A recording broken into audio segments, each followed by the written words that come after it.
Baik banget.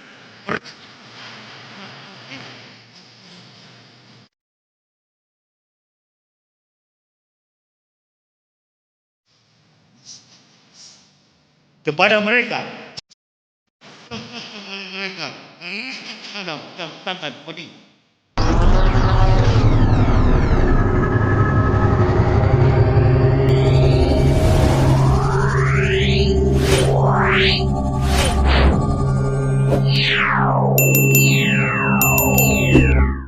Halo saudara-saudaraku yang terkasih di dalam Tuhan dimanapun Anda berada. Bertemu kembali dengan saya Rina Solihin dalam channel Rina Menjawab. Teman-teman, bagaimana kabar Anda semuanya? Dan ini bertepatan dengan hari libur nasional ya teman-teman, hari libur keagamaan ya. Terutama jatuhnya hari Maulid Nabi ya saudara kita yang muslim. Teman-teman, dalam kesempatan ini saya ingin merespon banyak sekali pertanyaan dari netizen terhadap saya. Bu Rina, respon dong ya tentang channel Sunnah Nabi. Bu Rina, respon dong bagaimana nih penista-penista agama di Indonesia ini kok dibiarkan saja. Maksudnya penista-penista agama Kristen kok dibiarkan saja begitu. Mereka bebas berkeliaran, sementara yang menista agama Islam itu cepat-cepat dicokot oleh polisi begitu teman-teman ya. Baiklah, pada kesempatan ini saya mempersiapkan waktu untuk menjawab ini. Tentunya saya menjawab dengan fakta teman-teman. Dalam kesempatan ini saya akan memaparkan kepada teman-teman semua sesuai dengan fakta yang ada tentang perbedaan respon ya.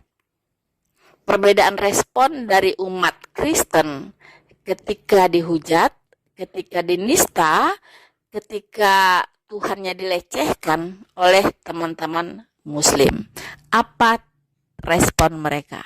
Lebih jelasnya, apa reaksi dari teman-teman Kristen ketika keyakinan mereka dihujat, Tuhan mereka dihujat, Alkitab mereka dihujat. Kita akan melihat apa ajaran dari Tuhan Kristen, ya, apa yang harus dilakukan ketika agama Kristen dilecehkan, ketika Tuhannya orang Kristen dilecehkan, dihina dan sebagainya. Apa tindakan yang harus dilakukan? Apa pesan dari Tuhan Kristen yang harus dilakukan? Begitu. Apa ajarannya? Apakah harus dibalas ya? Caci maki dengan caci maki, hujatan dengan hujatan? Juga akan melihat apa respon umat muslim ketika ada umat lain yang melecehkan nabinya, yang melecehkan kitabnya, yang melecehkan Tuhan ya mungkin.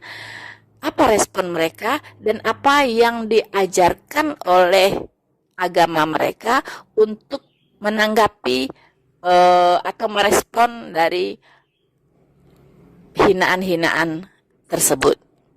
Nah, kita tahu bahwa dua hal ini sudah memicu kehidupan beragama di Indonesia menjadi tidak kondusif, teman-teman, ya.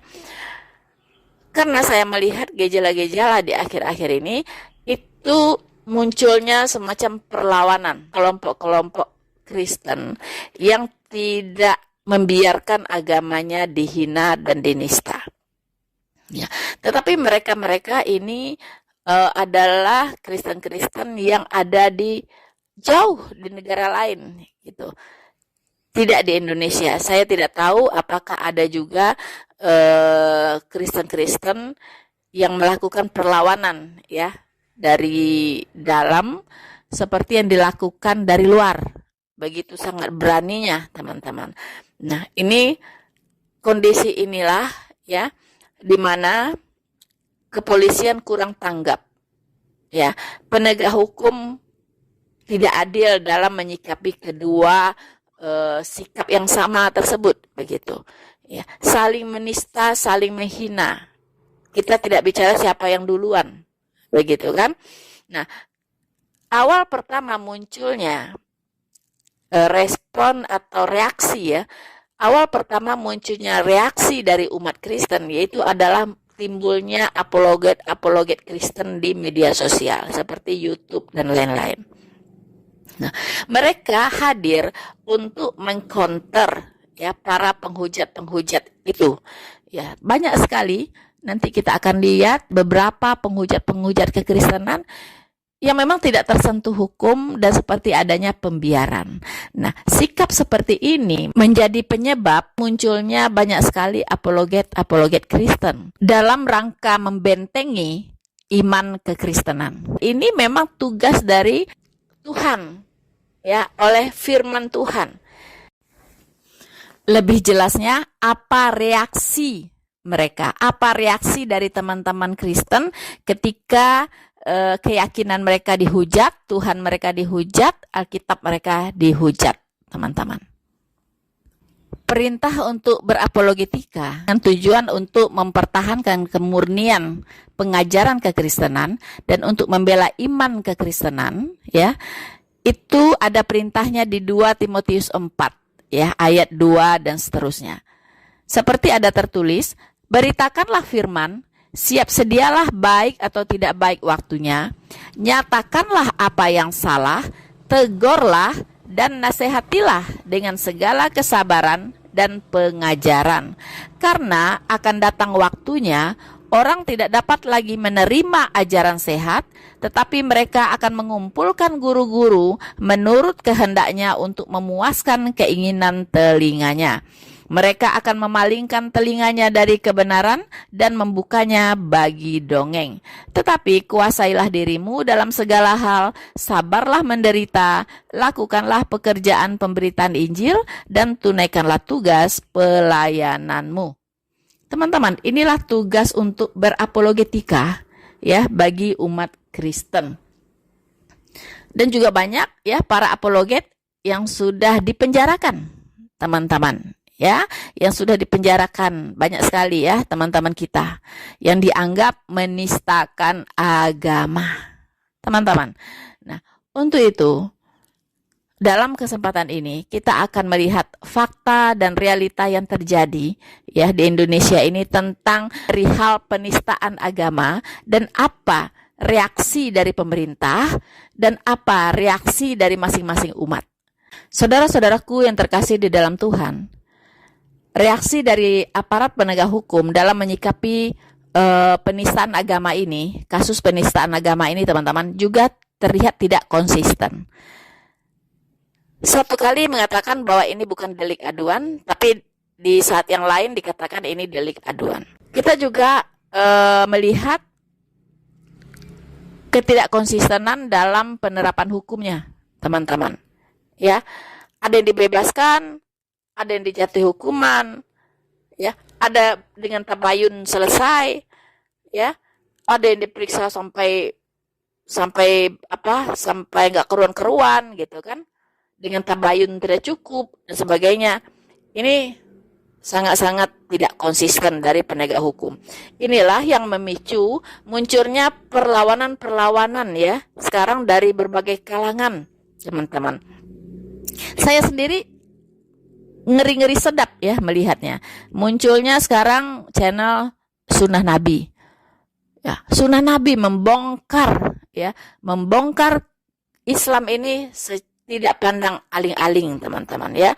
Dan saya lihat sudah diprotes oleh MUI, sudah disarankan untuk ditutup oleh Menkominfo dan sebagainya. Tapi saya lihat channel Sunnah Nabi tetap running. Video-video terbarunya tetap, ya, bisa diupload, teman-teman.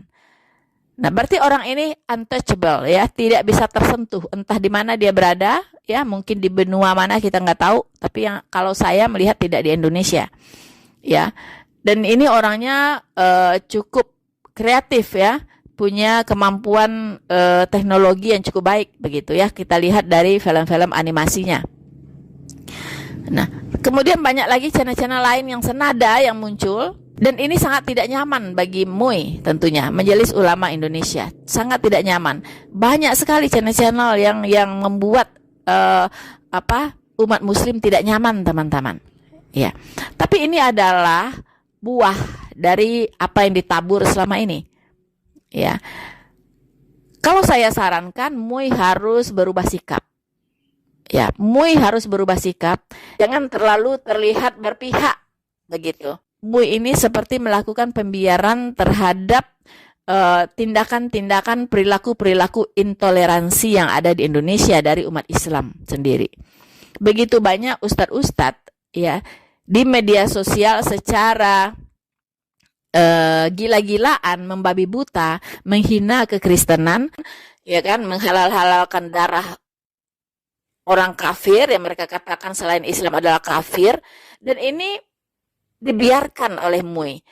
Ya kan, masjid-masjid banyak sekali digunakan untuk berdakwah dalam rangka menyudutkan iman kekristenan, kemudian dalam rangka menyemburkan kebencian terhadap umat lain, dan ini tidak ada tindakan disipliner ya dari MUI sebagai Majelis Ulama Indonesia. Dibiarkan saja begitu.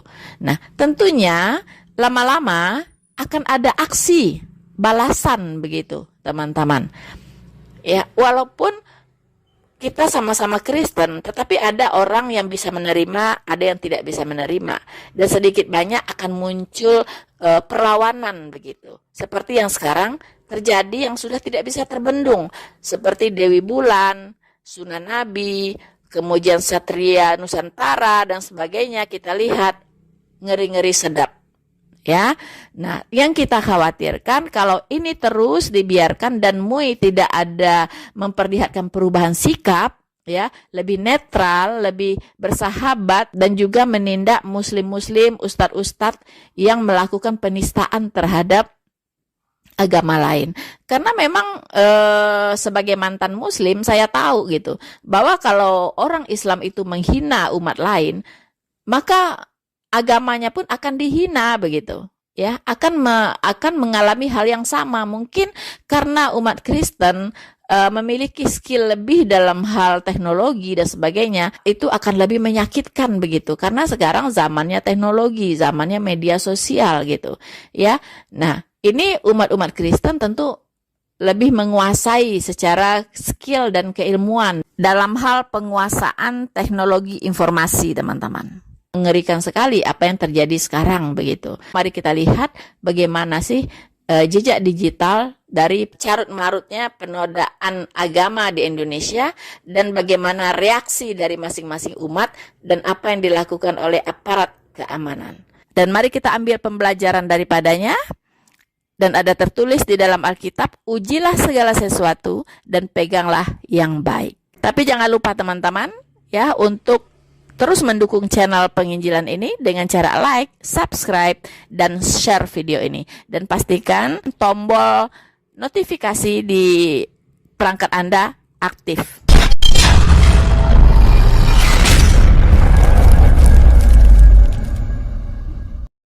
Saudara, ada seekor anak monyet yang menghina, menista Nabi Muhammad SAW. Dia buat video, dia rekam sendiri. Dia katakan bahwa Sayyidah Aisyah radhiyallahu anha dengan Nabi Muhammad itu pernah minum anggur merah. Ini penghinaan, ini bajingan, ini biadab, saudara. Dalam fikih Islam, dalam perspektif hukum Islam, penghina atau penista Nabi Muhammad SAW itu hukumnya dibunuh. Sekali lagi dibunuh. Ditumpahkan darahnya karena halal darahnya, saudara. Karena dia telah riddah, murtad dari agama. Dan ulama 4 madhab sepakat. Ulama 4 madhab ijma'.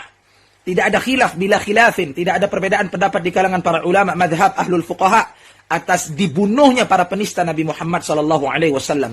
Oh, dia udah minta maaf. Dia udah minta maaf, udah klarifikasi. La, tidak diterima di dalam hukum fikih Islam permohonan maaf dan tobat para penista Nabi Muhammad, saudara. Manusia paling mulia, manusia paling suci. Dan kita harus cemburu kalau ada orang yang menghina Nabi Muhammad. Mau dia muslim, mau dia kafir, gak ada urusan. Menghina Nabi Muhammad di dalam fikih Islami dibunuh. Halal darahnya ditumpahkan, saudara. Saya tidak mengajak antum untuk membunuhnya, tapi saya mengajak pemerintah, penguasa yang memiliki wewenang hukum di negeri ini untuk membunuh dan menjatuhkan hukuman mati kepada para penista-penista agama. Jangan kau tolak syariat, jangan kau biarkan. Kalaulah orang-orang yang menista Jokowi saja masuk penjara, maka yang menghina manusia termulia di atas dunia ini Nabi Muhammad SAW wajib ditumpahkan darahnya. Ya.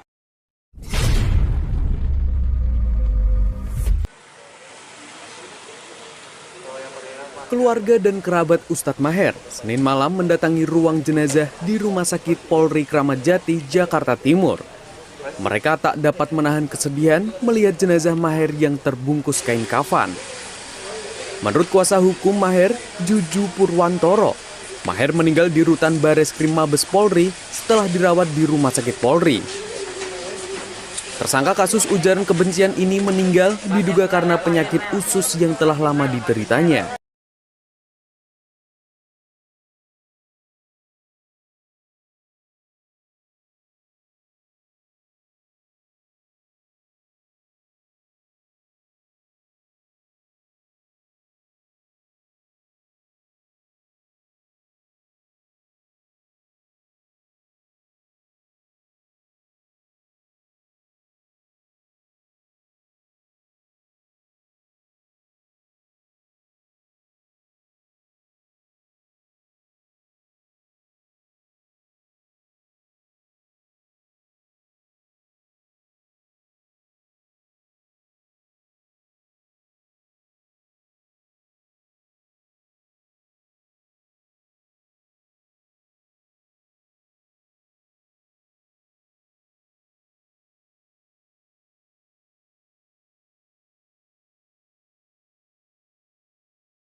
Serius.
Percaya mo yun.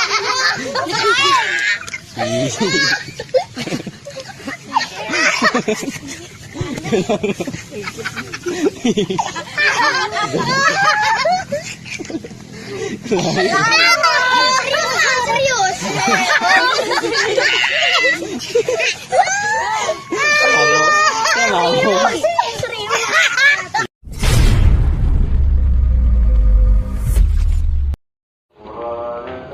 Assalamualaikum warahmatullahi wabarakatuh.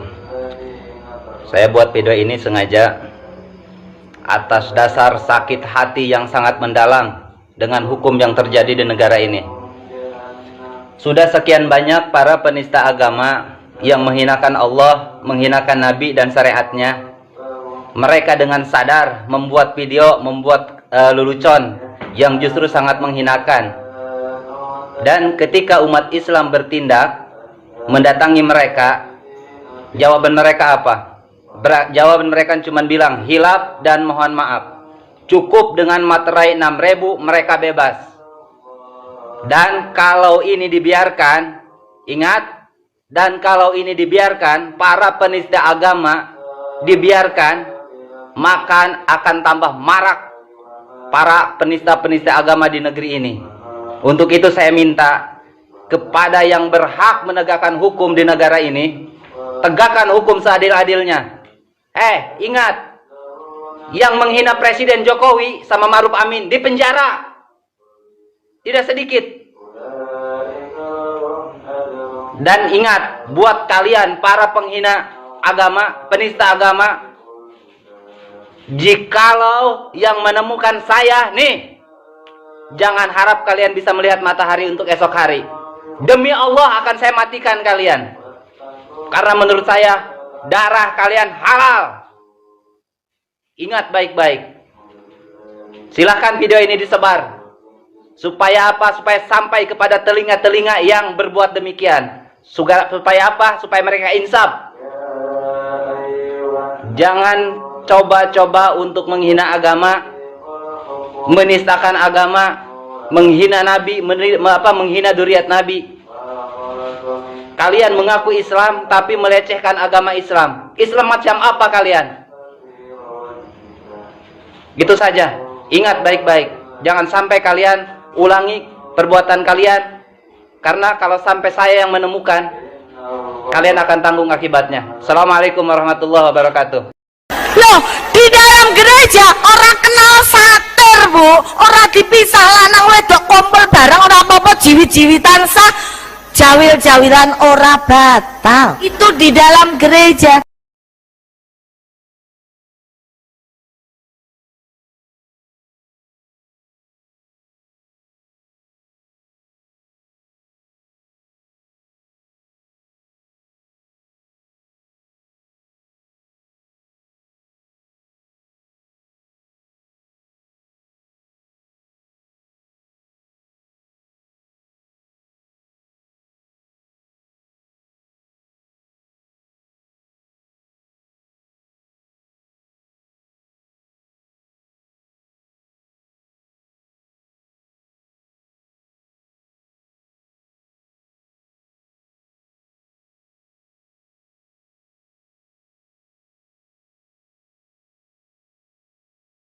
So, saudara-saudaraku yang terkasih di dalam Tuhan, sepertinya banyak sekali ustadz-ustadz penghujat yang saya tidak bisa tampilkan, teman-teman, tapi kita sudah tahu ya, mereka juga sudah pada viral dan banyak sekali daftar nama-nama ustadz penghujat kekristenan yang kita ketahui dan mereka bebas berkeliaran di luar sana, teman-teman.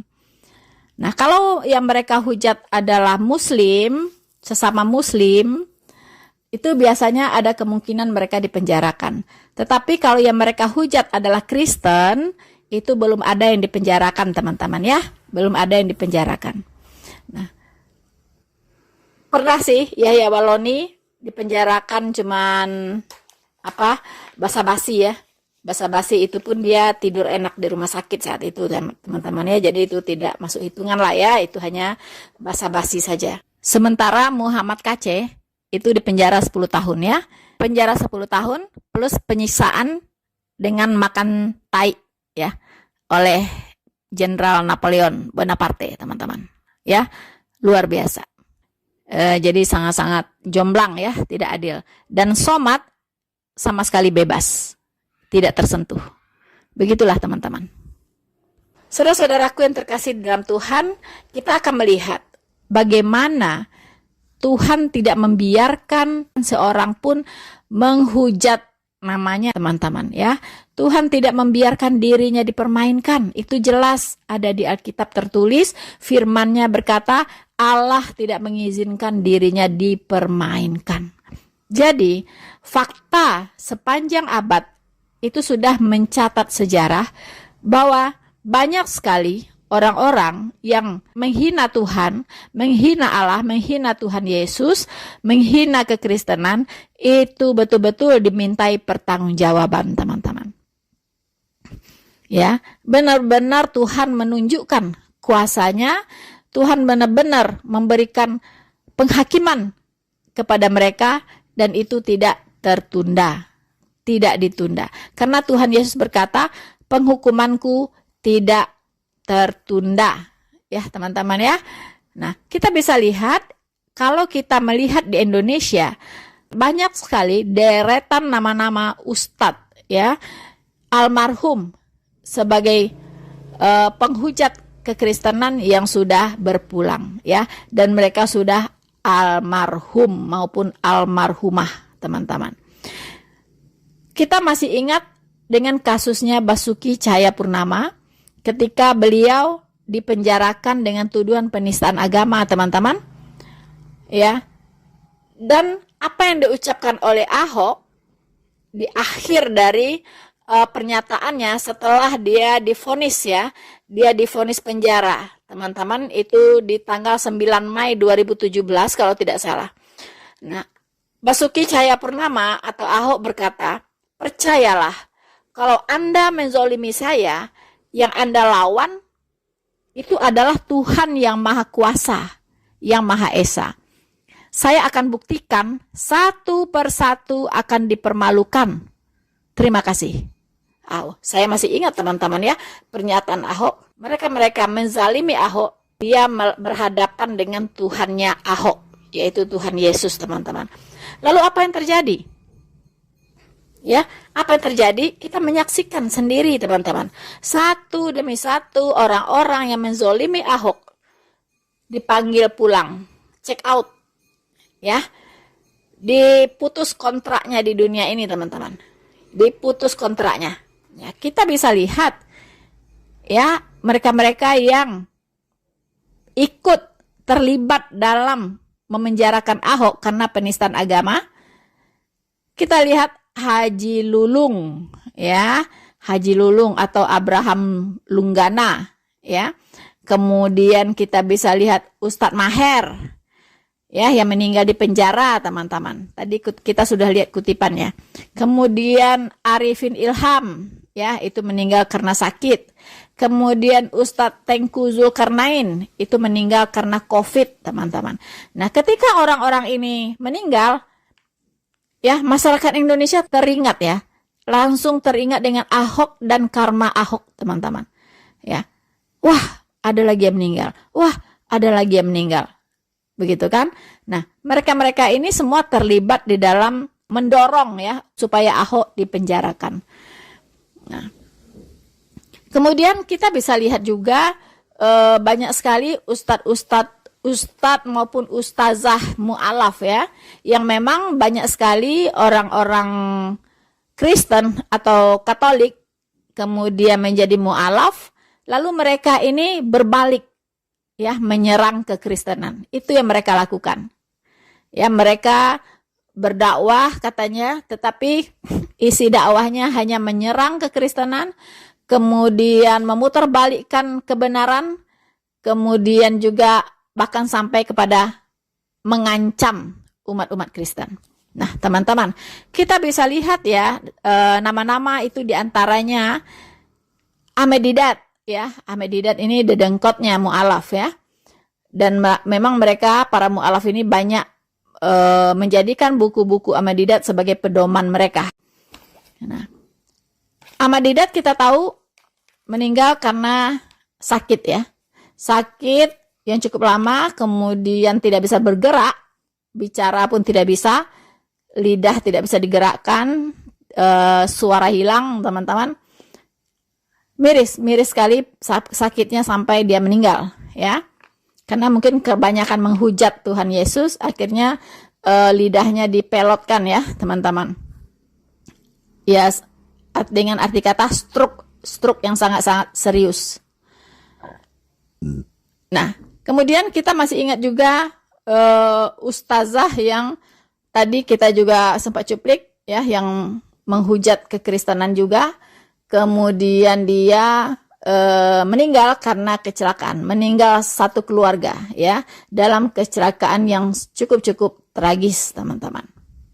Kemudian ada lagi Ustadz Moko Ginta. Ini adalah gurunya Mu'alaf Indonesia ya. Beliau ini adalah pembina Mu'alaf Indonesia, dan beliau juga yang melakukan gerakan-gerakan dakwah sampai ke Indonesia Timur ya. Dan ini luar biasa.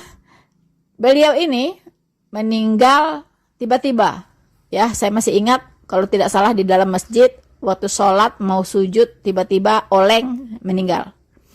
Nah, kemudian kita masih ingat juga Ko Stephen ya. Ko Stephen ini adalah pendiri Mu'alaf Center ya. Kita tahu bagaimana para mu'alaf di sana dibina untuk menghujat kekristenan ya, itu dibinanya di sana, teman-teman. Nah, ini juga Ko Stephen ini meninggal dalam usia yang masih sangat-sangat muda ya. Nah, terakhir yang kita masih fresh di kepala adalah Ko Agustan. Ko Agustan ya, ini memakan muntahannya sendiri ya. Jadi dia menantang Tuhan Yesus, kalau dia kentutin Alkitab ini, mati nggak dia dalam 1 bulan. Ternyata Tuhan kasih dia waktu, mungkin Tuhan kasih dia waktu untuk sedikit lebih panjang umurnya, tapi dikasih sakit, yaitu kena stroke dan tidak bisa sembuh. Semakin hari kondisinya semakin memburuk, dan akhirnya meninggal. Dan bahkan tragisnya, 1 bulan atau tidak cukup 1 bulan, kemudian istrinya Ko Agustan juga menyusul meninggal dunia. Nah, inilah buah dari mulut ya, yang dikatakan mulutmu adalah harimaumu yang akan menerkam kepalamu. Itu benar, itu terjadi ya. Alkitab itu juga menekankan, mengingatkan bahwa setiap perkataan yang diucapkan oleh seseorang itu harus dipertanggungjawabkan di depan Tuhan ya. Jadi hati-hati dengan ucapan, hati-hati ya, jangan menghujat penciptamu ya. Terlepas karena engkau tidak mengenalnya, maka engkau begitu serampangan, begitu berani menghujat Tuhan Yesus. Dia adalah Tuhan untuk semua orang. Itu Alkitab jelas ya, mencatat bahwa Yesus Kristus adalah Tuhan untuk semua orang. Dia adalah Allah, Jehovah, Sang Pencipta langit dan bumi. Jangan dilihat hanya 33 tahun di bumi karena dia berinkarnasi menjadi manusia, lalu kalian katakan, dia manusia. Ya, Tuhan Yesus punya 2 kodrati. Dia adalah Allah 100%, dan dia saat di bumi, dia juga manusia 100%. Orang-orang yang tidak percaya hanya melihat satu sisinya saja, yaitu kemanusiaannya. Sementara kita yang mengenal Allah ini dengan baik, dengan benar, kita melihat dua-duanya. Ya, di saat Yesus Kristus berada di bumi 33 tahun, kita melihat sisi keilahiannya yang melekat pada sisi kemanusiaannya. Ya, jadi maaf teman-teman ya, saya mengingatkan teman-teman yang belum sempat menghujat ya Tuhan Yesus, belum pernah menghujat Tuhan Yesus, janganlah. Pikir sejuta kali, karena Anda tidak mengenal dia ya. Karena Anda tidak mengenal dia, jangan serampangan. Ya, karena sudah banyak yang membuktikan. Ya, banyak sekali yang membuktikan. Kita bisa sebut nama, sederetan nama-nama ya yang menghujat dia sudah tiada. Ya, apakah Anda sudah bosan hidup di dunia ini? Silahkan Anda coba. Ya, teman-teman, ternyata bukan di Indonesia saja. Bukan hanya di Indonesia saja. Sedikit kita akan melihat lebih luas, yaitu ke sejarah dunia, teman-teman. Bagaimana di dunia ini orang-orang yang merupakan public figure, tentunya yang tercatat adalah public figure, teman-teman. Yang bukan public figure, walaupun dia mengalami pasti tidak dicatat oleh orang, ya, karena orang tidak banyak mengenal dia, gitu kan. Nah, kebetulan nama-nama yang kita sebutkan pada hari ini, kesempatan ini adalah public figure yang dikenal oleh banyak orang, makanya namanya tercatat. Di mana mereka-mereka ini yang tadi yang kita sebutkan, kemudian yang akan saya sebutkan ini adalah tokoh-tokoh dunia, public figure dunia, teman-teman. Di mana dia juga meninggal, ya, diputus kontraknya di dunia ini oleh Tuhan Yesus karena dia menghujat Tuhan. Oke, tetap berada di tempat Anda. Jangan lupa like, subscribe, dan share video ini. Mari kita lanjutkan.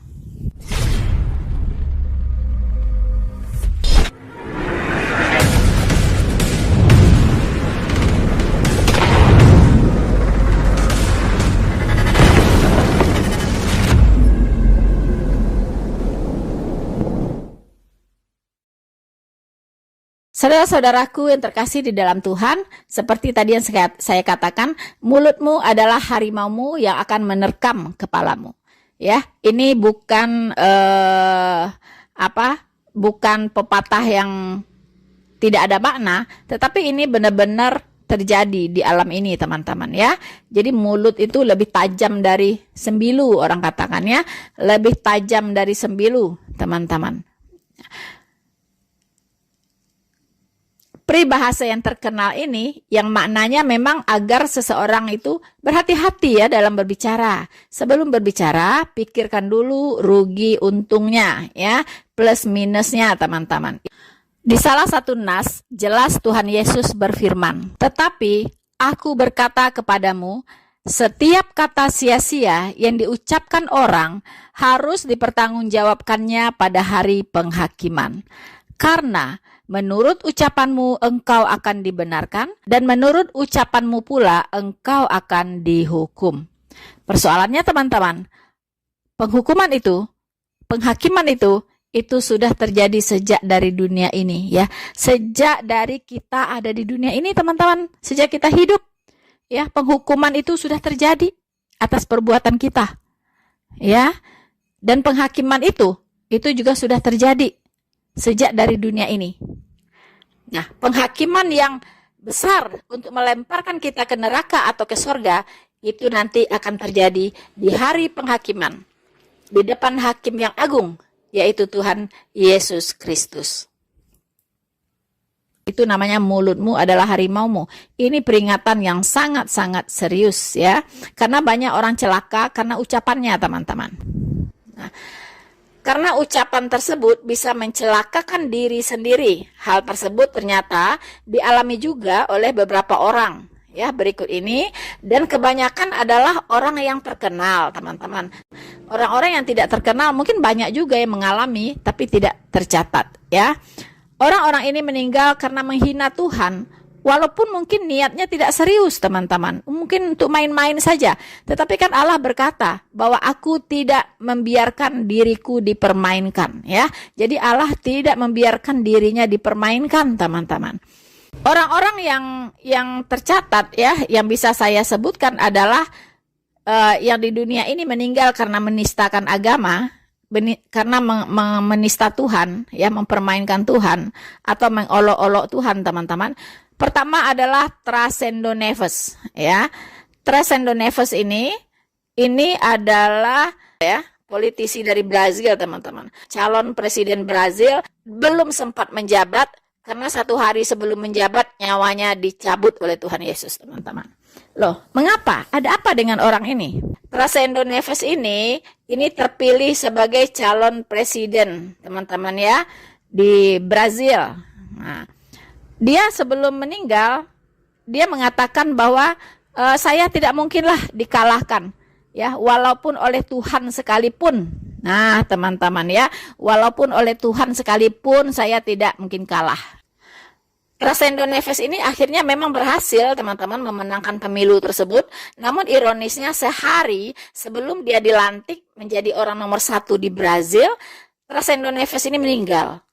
karena komplikasi operasi teman-teman yang dijalani beberapa hari sebelumnya. Nah, itulah ada saja ya cara Tuhan untuk memberikan azab ya, untuk memberikan punishment atau memberikan hukuman ya kepada orang yang mempermainkan dia. Dia sangat melecehkan Tuhan begitu. Tidak mungkin dia dikalahkan katanya, bahkan oleh Tuhan sekalipun. Kemudian kita ingat John Lennon, teman-teman, penyanyi Inggris. Nah, John Lennon ini adalah salah satu personil band The Beatles ya, asal Inggris yang populer dan fenomenal di tahun 1960-an. Nah, ada apa dengan John Lennon ini? Beberapa tahun sebelumnya, sebelum dia meninggal, ketika sedang diwawancarai oleh media Inggris, John Lennon pernah mengatakan bahwa ia dan The Beatles lebih terkenal dibandingkan Tuhan. Wow. Ia pun menantang dengan berkata, kita lihat siapa yang lebih dulu tenggelam, Tuhan beserta ajarannya atau The Beatles dengan aliran rock and roll-nya. Wow, teman-teman. Pernyataan John Lennon ini pun mengundang kontroversi. Para remaja yang marah dengan kalimat John Lennon itu kemudian membakar peringatan hitam serta poster-poster The Beatles. Tahun 1970, The Beatles membubarkan diri lalu tenggelam. Sementara itu jauh sebelum The Beatles ada dan hingga selama-lamanya Tuhan yang Maha Kuasa telah ada. Penembakan yang dilakukan oleh penggemarnya itu dianggap banyak orang sebagai akibat dari perkataannya yang menghina Tuhan, yang akhirnya John Lennon dianggap sebagai orang yang meninggal karena menghina Tuhan. Nah, hati-hati ya, hati-hati ya John Lennon ini, aduh, luar biasa ya. Jadi memang mulutmu harimaumu ya John Lennon ya. Masa mana duluan bubar katanya, The Beatles atau Tuhan yang duluan bubar dengan semua ajarannya? Wow, luar biasa ya. Kemudian kita juga tahu Thomas Andrew, perancang kapal Titanic. Nah, ini dia. Ya, Thomas Andrew teman-teman, ya, perancang kapal Titanic. Nah, ini juga luar biasa pernyataannya ya. Siapa yang tak kenal Titanic? Salah satu kapal terbesar di dunia, teman-teman, yang pernah ada dan terkenal karena kecanggihannya pada zamannya. Kapal Titanic itu juga terkenal karena berakhir dengan tragis. Kapal tersebut merupakan mahakarya Thomas Andrew, ya, seorang arsitek terkenal yang sangat detail dalam perfeksionis dalam berkarya. Ketika pembangunan Titanic selesai, seorang reporter pernah bertanya kepada Thomas Andrews, seberapa amankah kapal ini dapat berlayar di Samudra Atlantik? Dengan sombong, Thomas Andrews menjawab, bahkan Tuhan pun tak bisa menenggelamkannya. Wow. Teman-teman, pada tanggal 10 April 1912, untuk pertama kalinya kapal Titanic berlayar menuju Amerika Serikat dari Eropa. Namun, 4 hari kemudian tak disangka kapal mewah ciptaan Thomas Andrews tersebut menabrak gunung es yang merupakan ciptaan Tuhan yang Maha Kuasa. Lambung kapal itu robek hingga akhirnya tenggelam di Samudra Atlantik Utara. Wow, selesai hidupmu ya, Thomas Andrews. Wah. Teman-teman, kita kenal lagi yang namanya ya bintang film terkenal ya, yaitu Marilyn Monroe, teman-teman. Ya, ini bintang film Amerika, Hollywood, ya, sangat terkenal di zamannya. Cantik, populer, dan kaya raya adalah kehidupan yang dialami oleh Marilyn Monroe. Artis yang terkenal di era 1950-an. Namun sayang, di balik segalanya itu, ia mengalami kehidupan keluarga dan percintaan yang pahit. Suatu hari ketika Marilyn Monroe syuting di sebuah acara, ia dikunjungi oleh seorang pendeta bernama Billy Graham, teman-teman ya. Ini pendeta terkenal di Amerika. Walaupun pendeta ini akhirnya juga melenceng dari imannya, tapi kembali bertobat saya dengar. Dia mengunjungi Marilyn karena mendapat panggilan dari Tuhan. Artis yang kala itu dekat dengan Presiden Amerika John F. Kennedy menolak mentah-mentah sang pendeta. Dengan angkuh, Marilyn berkata bahwa dirinya tak butuh Tuhan. Wow. Bahwa dirinya tak butuh Tuhan, teman-teman. Wah, adakah manusia di bumi ini yang tak butuh Tuhan? Ya, kalau bukan Tuhan yang menciptakan kau, Marilyn, kau takkan ada. Ya, bagaimana kau tak butuh Tuhan? Dia menciptakan kau siapa? Ya, seminggu setelah pertemuannya dengan pendeta Billy Graham, Marilyn pun ditemukan tewas. Hanya seminggu teman-teman, nggak pakai lama-lama ya. Hanya seminggu saja dan Tuhan pun bekerja ya untuk memberikan hukuman. Seminggu setelah pertemuannya dengan pendeta, Marilyn ditemukan tewas dalam apartemennya. Banyak teori yang mengatakan bahwa Marilyn dibunuh sebagai konspirasi politik. Namun teori yang diyakini hingga kini adalah Marilyn Monroe bunuh diri dengan menenggak obat tidur dalam jumlah besar. Wow. Karena kalau tanpa Tuhan hidup di dunia ini, ya seperti ini. Ya, kalau punya masalah, larinya ke obat-obatan. Kalau punya masalah, larinya bunuh diri. Dia tidak tahu setelah mati itu sudah menunggu tuh neraka yang menyala-nyala. Ya, apalagi bagi orang yang menghujat Tuhan. Luar biasa betapa beratnya hukuman yang akan diberikan kepada orang-orang yang menginjak-injak anak Allah, yang menghina roh kasih karunia dan menganggap najis darah perjanjian. 3 itu jangan coba-coba ya. Jangan coba-coba menghina Roh Kudus, itu adalah dosa tak berampun ya. Nah, salah satunya yang menghina Roh Kudus adalah Agustan ya. Ko Agustan. Itu jelas dia pernah menghina Roh Kudus dan kontraknya sudah selesai di dunia ini. Bahkan istrinya ikut dibawa, teman-teman. Oke, teman-teman, kita sebut lagi nama yang terkenal, Gazuza. Ya, ini Brazil. Ini apa yang dilakukannya ini? Gazuza ini adalah penyanyi dari Brazil. Sikap penghinaan terhadap Tuhan yang berakhir tragis juga pernah dialami oleh seorang penyanyi dan penyair terkenal asal Brazil yang bernama Cazuza. Ya. Saat tengah melakukan pertunjukannya di Rio de Janeiro, Brazil, penyanyi yang meninggal di tahun 1990 itu menghembuskan asapnya ke udara sambil berkata dengan tidak sopan, "Tuhan, asap ini untukmu." Cazuza pun akhirnya meninggal karena kanker paru-paru di saat usia sangat masih muda, yaitu 32 tahun. Wah, teman-teman ya. Wah. Luar biasa ya. Nah, inilah nama-nama diantaranya dan mungkin banyak lagi yang belum tercatat, teman-teman ya. Banyak lagi yang belum tercatat orang-orang yang menghina Tuhan langsung dicabut nyawanya. So, teman-teman, jadi untuk menghindari ya berbagai hal yang tidak diinginkan, secara pribadi saya mohon supaya MUI berperan aktif. Walaupun MUI sudah diteriak-teriakin supaya dibubarkan. Ya. Mengapa diteriakin supaya dibubarkan? Karena membiarkan yang namanya intoleransi merajalela di bumi Indonesia ini. Jadi semoga apa yang saya sampaikan bisa menjadi pelajaran. Ya, bisa menjadikan perenungan untuk kita semua. Jangan coba-coba menghujat Tuhan Yesus. Ya, jangan coba-coba menghujat kekristenan. Masalahnya Anda tidak kenal, ya. Anda tidak mengenalnya, itu masalahnya. Anda merasa Anda benar, itu Anda hanya merasa begitu.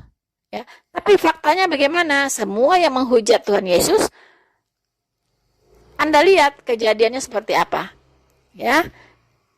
Tuhan itu hidup. Kita orang Kristen menyembah Allah yang hidup, bukan Allah yang mati. Yesus Kristus mati di kayu salib itu dalam kemanusiaannya. Dan Yesus Kristus pun bangkit dalam keilahiannya pada hari ketiga. Dan sekarang dia bertahta di sorga. Dan sebentar lagi dia akan datang untuk menghakimi seluruh umat manusia. Ya, jadi jangan coba-coba menghujat Tuhan Yesus. Kalau Anda mu'alaf, kalau Anda sudah memutuskan untuk menjadi pindah ke agama lain, berkonsentrasilah dengan ajaran agama Anda. Anda tidak perlu ya membahas-bahas agama yang dulu, yang toh Anda sudah meninggalkan lalu Anda bahas untuk apa lagi? Iya kan? Dan kami orang-orang sekarang orang-orang Kristen yang dalam tanda kutip murtadin, ya itu juga saya pribadi tidak tertarik untuk membahas agama saya yang lama, tidak tertarik.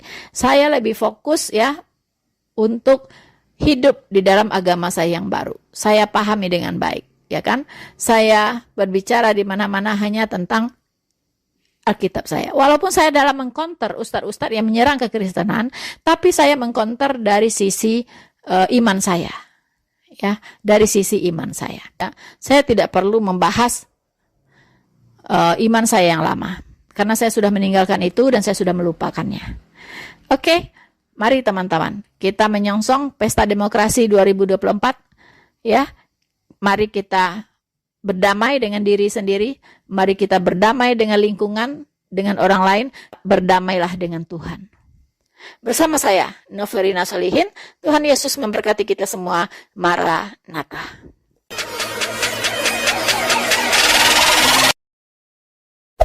Hey there. Subscribe to my channel. And also press this bell icon.